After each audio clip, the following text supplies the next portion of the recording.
আসসালামু আলাইকুম। কি অবস্থা মইনুল, ভালো আছো? ওয়ালাইকুম আসসালাম। এই তো অবস্থা, আছি ভালো। কিরে মইনুল, চেয়ারম্যান তোর বাড়ি পরে আছে, তুই কোনো গুরুত্ব না দিয়ে তোর মতো তুই কাজ করেই যাচ্ছিস, ব্যাপারটা কি? আরে ভাই, আমি তো দেখতেই পারিছি চেয়ারম্যান আমার বাড়ি পরে আইছে, এই জায়গায় গুরুত্ব দিয়া না দেওয়ার কি আছে? আমার কাজ তো আমার করতেই হবে নাকি? এই তোর কথাবার্তা কিরকম? তোর এই গ্রামে বসবাস করার ইচ্ছা নেই নাকি? তুই ভুলে যাস নে, এই রফিকুল চেয়ারম্যান কিন্তু এখনো রানিং চেয়ারম্যান। তোর অবস্থা যে কি হবে তুই নিজেও বুঝতে পারতেছিস না। থামো আলামিন, থামো, সামনে নির্বাচন, চেপে যাও। ওই জন্য তো চেয়ারম্যান থেমে গেলাম, নাহলে ওই এতবেলা সুস্থভাবে দাঁড়ায় থাকতে পারতো। এই সুস্থ ভাবে দাঁড়ায় থাকতে পারতাম না মানে? কারে কি করছিস তুই? আমার বাড়ি পরে আসিস কই দিলাম, এটা ভুলে যাস না তুই। একটাও কিন্তু ভালোভাবে হাইটে বাড়ি যেতে পারবি না। এই তোর বাড়ির পরে আইসি বিদায় তুই যেমন ইচ্ছা তেমন ব্যবহার করবি, তার মানেটা কি? মনে রাখিস চেয়ারম্যান এখনো রানিং ক্ষমতায়। চাপে যাও না। ভাই মইনুল, তুমি এদের কথায় কিছু মনে করো না। অতীতে যা হয়েছে হয়েছে, আমরা সব ভুলে যাই। আমি আবারও ভোটে দাঁড়াচ্ছি ভাই, ভোটটা আমাকেই দিও। না, আপনার মতো চেয়ারম্যান রে ভুল করে আমি একবার ভোট দিছি, এই ভুল আর করবো না। আপনার মতো চেয়ারম্যান রে আমিও ভোট দেবো না, আমার পরিবার সহ গ্রামবাসী সবাই কব আপনারা যেন কেউ ভোট না দেন। এই কি করলি তুই? এই জায়গা চেয়ারম্যান আরে আরে কি হয়েছে, জায়গায় কি হয়েছে? আরে দেখি চেয়ারম্যান হয়েছে, জায়গায় কি হয়েছে? এই সরো তোমরা, সরো। কিরে মইনুল, চল বিয়া দেবো। এই তুমি থামো, আমি দেখতেছি। চেয়ারম্যান একজন সম্মানীয় ব্যক্তি, তার সামনে তুমি বিয়াদবি করতেছো কেন? আমি কোনো বিয়াদবি করিনি, বিয়াদবি এই চেয়ারম্যানের লোকেরাই করতেছে। আমার বাড়ি পরে আসে আমার সাথে ক্ষমতা দেখাচ্ছে, তাহলে আমি কি বসে থাকবো নাকি? আমি জীবনে কোনোদিন এই চেয়ারম্যানকে ভোট দেবো না। মইনুল, ভোট দিবা কি না দিবা সেটা তোমার একান্ত ব্যক্তিগত ব্যাপার। তারপরেও বাড়ির পরে আসলে তাদের সাথে তো তুমি এরকম ব্যবহার করতে পারো না। হ্যাঁ, একজন সম্মানিত ব্যক্তি বাড়ির পরে আসলি তার সাথে খারাপ ব্যবহার করতে নেই, কিন্তু আমাদের এই চেয়ারম্যান আমার সাথে যে কাজটা করেছে, এইটা যদি আপনার সাথে করতো, আপনি এই জায়গায় দাঁড়ায় কথা কইতেন না, আপনিও চেয়ারম্যানের সাথে খারাপ ব্যবহার করতেন। মানে চেয়ারম্যান তোমার সাথে কি এমন জঘন্য কাজ করেছে যে তার জন্য তুমি চেয়ারম্যানের লোকের সাথে এরকম খারাপ ব্যবহার করতেছো? চেয়ারম্যান আমার সাথে কি এমন খারাপ কাজ করেছে? চেয়ারম্যান কাকা, চেয়ারম্যান কাকা। কে? আরে মইনুল, আমি মাত্রই পরিষদ থেকে আসলাম, একটু যে বিশ্রাম নেব তাও তোমাদের জন্য পারি না। চেয়ারম্যান সাহেব, ওই যে আপনারে কইলাম না একটা জন্ম নিবন্ধনে সই লাগবে, 2 দিন ইউনিয়ন পরিষদে গেছি, আপনি কইলেন একটু ব্যস্ত আছেন পরে আসছি, পরে যে আপনারে পাইনি, তাই এই দুপুর বেলায় আপনার বাড়ি আইছি। আমার এই জন্ম নিবন্ধনে একটা সই করে দেন, আপনার একটা সই হলেই মেয়েটার স্কুলে ভর্তি করতে পারবো।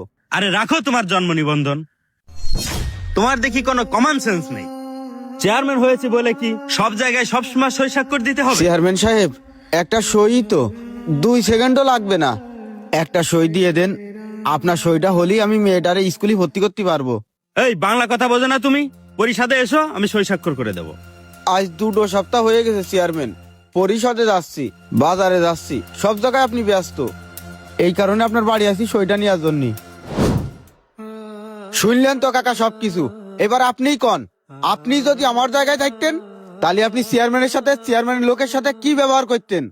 দিনের পর দিন চেয়ারম্যান আমার এক জন্ম নিবন্ধনে সই করার জন্য ঘুরে হয়েছে, চেয়ারম্যানের পাশ ঘুরেছি, চেয়ারম্যান আমারে মূল্যই দিইনি, একটা সই দিতে তো 2 সেকেন্ডও সময় লাগে না, কিন্তু আমাদের এই চেয়ারম্যান আমারে 2 মাস ঘুরে হয়েছে। কি বলো মইনুল? চেয়ারম্যান সাহেব, আসলেই তো আপনি কাজটা ঠিক করেননি। আজকে যদি মইনুলের জায়গায় অন্য কেউ থাকতো, সেও তো একই কাজ করতো। ক্ষমতা পায়ে আপনারা তো সবকিছু ভুলে যান, আর আপনারা এটাও ভুলে যান ক্ষমতার একটা মেয়াদ থাকে, মেয়াদ শেষে ওই জনগণের কাছে আপনাদের আবার ফিরে আসতে হবে ভোট চাওয়ার জন্য। আর এইভাবেই যদি আপনারা ভুল করতে থাকেন, তাহলে আপনি বলেন সাধারণ জনগণ আপনারা কি দেখে ভোট দেবে? এবার আপনিই কন, তাহলে তার মতো লোককে আমরা ভোট দিয়ে কি করব? এই ভোগান্তিতে পড়বো? মানুষ চেয়ারম্যান কি জন্য বানায়? যে আমাদের মতো গরিব সাধারণ মানুষের দুঃখ বুঝবে, কষ্ট বুঝবে। তাদের মতো চেয়ারম্যানকে নীতি কি হওয়া উচিত? আমাদের মতো এই গরিব অসহায় মানুষের পাশে থাকা, আমাদের সুবিধা অসুবিধাগুলো বুঝা। কিন্তু চেয়ারম্যান সাহেব দিনের পর দিন ক্ষমতায় থেকে আমাদের সাথে যে কাজগুলো করেছে, তারপরেও আমরা কি করে তার মতো মানুষকে আরেকবার চেয়ারম্যান বানাবো?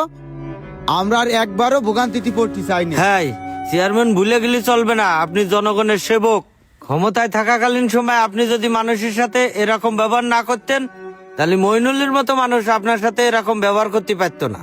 চিন্তা করে দেখেন, আজ আপনার কর্মের কারণেই মইনুলের কাছে অপমানিত হওয়া লাগলো। ভাই মইনুল, আমি আমার ভুল বুঝতে পেরেছি ভাই। আমি আমার এই ভুলের প্রায়শ্চিত্ত করতে চাই। আমাকে শেষবারের মতো একটিবার সুযোগ দাও ভাই। আমার সমস্ত ধ্যান জ্ঞান আমি জনগণের সেবায় নিয়োজিত করতে চাই ভাই। ক্ষমতার মোহে পড়ে আমি সবকিছু ভুলে গেছিলাম। ভাই শোনেন, আপনি যেহেতু আপনার ভুল বুঝতে পেরেছেন, আপনার কথাও আমরা বিবেচনায় রাখবো, ঠিক আছে? ঠিক আছে ভাই, আমি তাহলে আসি ভাই। এবারের মতো আমাকে আরেকটা সুযোগ দিও ভাই। কথা দিচ্ছি আমি আর কখনোই ক্ষমতার অপব্যবহার করব না। আসি তাহলে রিজাউল ভাই, আসি। ঠিক আছে ভাই, আমি তাহলে আসি ভাই। এবারের মতো আমাকে আরেকটা সুযোগ দিও ভাই। কথা দিচ্ছি আমি আর কখনোই ক্ষমতার অপব্যবহার করব না। কেউ যদি তার ভুল বুঝতে পেরে অনুতপ্ত হয়, তাকে ক্ষমা করে দেওয়া মহৎ গুণ। তবে ওই নেতা, ওই মানুষ, ওই চেয়ারম্যান গুলোই ক্ষমার অযোগ্য, যারা ক্ষমতা পেয়ে মানুষের উপর জুলুম, নির্যাতন আর অত্যাচার করেছে। ভিডিওটি কেমন হয়েছে অবশ্যই আপনার মতামত জানাবেন এবং একটি শেয়ার করে দিবেন। ধন্যবাদ।